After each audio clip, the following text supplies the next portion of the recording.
Hi, my name is Sam Johnson and I'm a voice teacher. Today I'll be reacting to and analyzing Jojo covering Maxwell's Pretty Wings.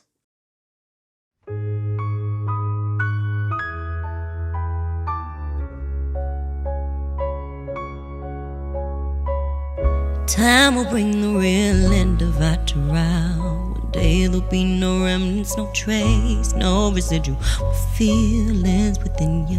One day you won't remember me. I love this song, first off. This song is so good, and if you haven't heard the original, go listen to the original as well sometime. I love that you can hear her breathing. I love that you can hear some imperfections in her voice. For me, it's those imperfections that make watching live music such a special experience. Whether you want to call them imperfections or just like being in the moment, it's the stuff that often when producers and mixers are working on recordings, they'll strip this stuff away, or they will take so many takes and put them together to make those sounds kind of go away so that it sounds radio perfect. And I understand the point of that and the need for that for a really polished product, but there's just something so special about hearing a voice and a communication of a moment. And so I love when I can hear little things like that. When I hear her catching a breath or running out of air or going a little, just all of these minuscule differences, they add up to make a very impactful snapshot of a moment and of how someone's feeling. And I think that we as humans need to see that, and it brings the humanity into singing. Your face will be the reason I smile, but I'll not see what I cannot. Okay, so down to the B. She's going really low. Jojo's voice is one of the most insane instruments ever. Forever, I'll always love you. I hope you feel the same way. Whoa, you play me dirty. Your game was so bad. You toyed with my idea. Her larynx is coming up a little bit, but she's still able to get some vibrato. And usually, even if the larynx rises a little bit for different styles of music, like for pop music like this, having the vibrato just makes sure that it's not totally locked into place. And she's not pressurizing it too much. I mean, she's super close to a microphone. She's not singing super loud right now. Had to fill up my prescription, found the remedy, had to set you free.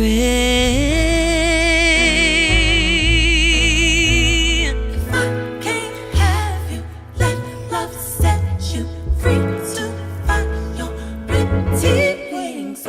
I love how her background singers and the instrumentalists and everyone are just like grooving with this. You can feel the rhythm in the room. It makes everything so much tighter as a performance. And I suggest, even if you're practicing with a backing track, which is not ideal, but it's all that most of us can get right now, to try doing that. Really physicalize the rhythm, because it is so important to feel that beat internally. Pretty wings, your pretty wings, your pretty wings, pretty wings. She's got great agility, but it is a very light vocal mechanism. And I do think that finding that agility while you're singing with this lighter vocal mechanism is a really smart idea. A lot of people want to just riff and run and belt everything out at the same time. And when you're just learning coordinations, it's just not going to work as well. Like, let it go into this lighter kind of place if you're going to try to get any quickness. And also, don't try at speed. Start by breaking this stuff down to like 50% of the speed. So on YouTube, there's a really good feature. You can slow things down if you go into the settings, and if you're on a computer, you can slow it down to the like 10% intervals, I think. But if you're on phones, it's only 25%. So you can go find any of these awesome runs that you like. Just find that one timestamp, slow it down to 70% or something, get really comfortable doing it at that level, and then start speeding it up once you get more comfortable. And perfect with the notes. I came wrong. Nice vocal fry onset. Transformed your love into light. Baby, believe me. Sorry I told you lies. turn day into night. I also like that vocal fry onset because it's really difficult to press the voice if you start with that vocal fry. And so for these amazing singers who tend to get really, really big and loud at times, I think that it can be kind of a safety valve where you just start the phrase with that little vocal fry onset. You learn what it feels like to have good like airflow for people who tend to overpress, but we're not resulting with a really breathy sound like you might if you were starting with a more aspirate onset. Also, that run was insane. Oh my gosh, Jojo. Sleep till I died 1,000 times. I should have showed you better nights, better times, better days, and I miss you more and more.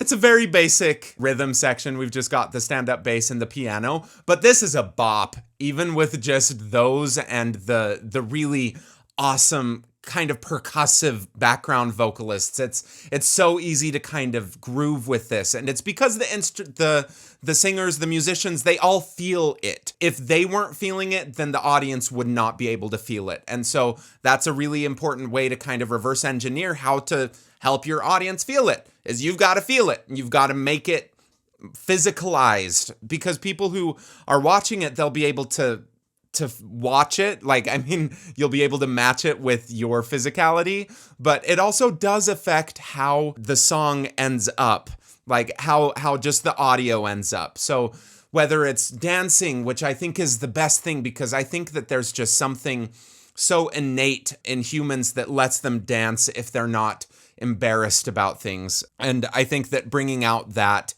is really important. Or if you're not dancing, like at least tapping it, even then I start dancing to feel it. Like, there's no better way to start feeling rhythm than through dance.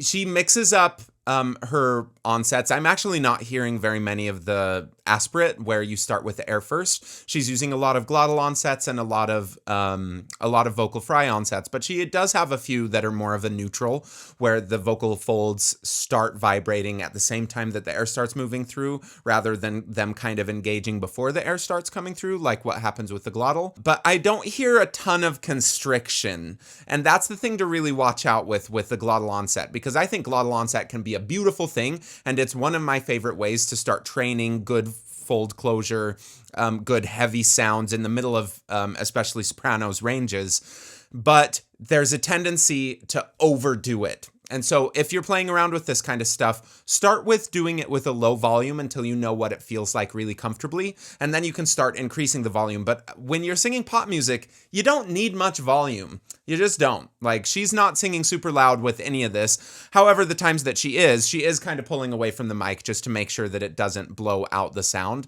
But for most of this, like, it's quiet. It's very quiet and controlled. And I think that a lot of us hear these intense sounds and we think that we have to really push to create these intense sounds. And it's just not true. You don't need to push to create intense sounds in singing. With pop music, we just don't even need the volume. But even with like opera, where you have to be really loud, you got to start with these easy sounds so that you can learn the coordinations that aren't pressed, that aren't strained, and then you just grow from there. But if you're already just starting with the big ones, a lot of times it's shooting yourself in the foot unless you luck out and are just able to do that stuff in a really balanced coordination. But for most of us, like, try doing it a little quieter first.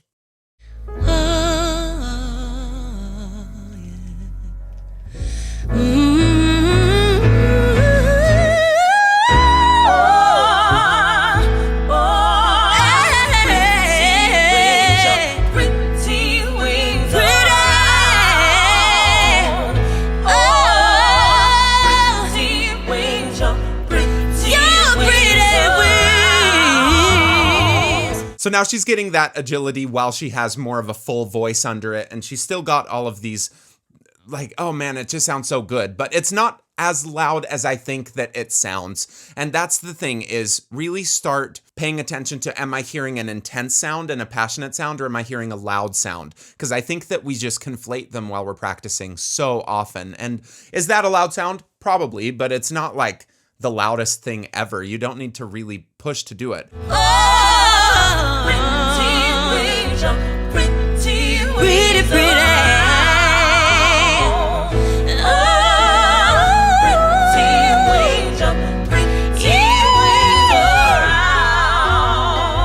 So the highest note she's gone to so far has been that E, or not the E, sorry, the E vowel that she just did on the B, and she went to the B a little bit earlier also. She's actually not opening her mouth really, really wide with those ones. With most sopranos, when you get up into that area, people tend to under open. With her, she's just found like she doesn't need that much space. If she was trying to get a more resonant sound, then I think that opening the mouth a little bit more would help her get that. Like if she was singing a classical piece on that B, that sound just is a little bit breathy, but that's a stylistic thing that she's doing, right? She's kind of closing down that space slightly in order to make it less perfectly coordinated so that it gets that tone. And that's the thing with all of these. They're just little recipes for how to make different sounds.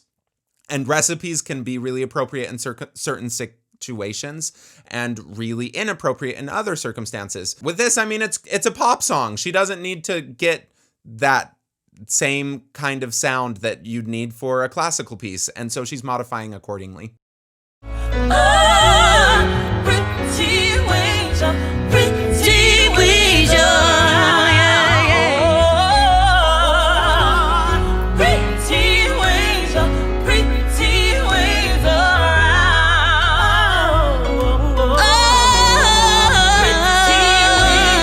I love that syncopated piano. Like, this song is so freaking good. It's just so well written.